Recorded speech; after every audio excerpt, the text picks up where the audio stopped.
New information tonight about a man accused of killing his wife with dementia. Investigators now say this happened after a heated argument. Tonight, we spoke with his attorney. West News' Gail Pascal Brown is live with what he had to say about the elderly man who was a former Orlando police officer. Gail. That's right, Stuart. William Simmons is a 25-year veteran, or was a 25-year veteran of the Orlando Police Department. And his attorney tells me that he never fired his service weapon while he was on duty. His wife did suffer with dementia. And I asked his attorney tonight, how does he plan to defend his client?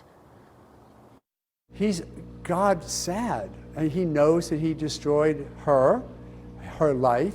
He also knows that he destroyed his, whatever it turns out to be.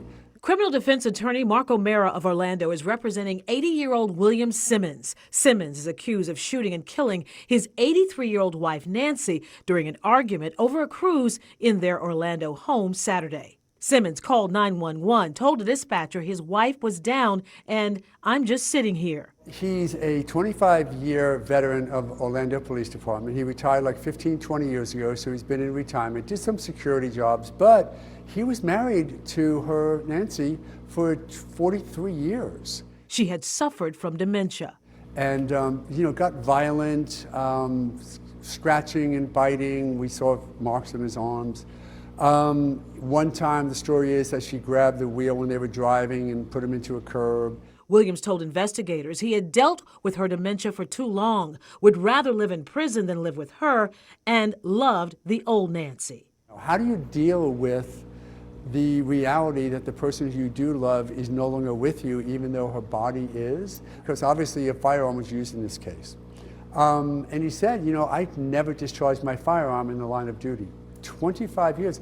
He also said he never got into a fist fight with anybody in 25 years. So how do you defend this client? We're not going to say he didn't do it. He did it, it seems, from all the forensics. But what we say is why. And I think he just snapped. Mark O'Mara says they will get him evaluated by psychiatrists and look into her medical records. The worst is he'll just die in prison. What I hope for is some judge, some prosecutor, to understand that this was not a criminally intended act. We have to have some mercy, some understanding of what happens in the throes of despair that happens with dementia, the way it got with Nancy. William Simmons remains in the Orange County Jail. He faces a charge of first-degree murder. His attorney did visit him tonight. Back to you in the studio.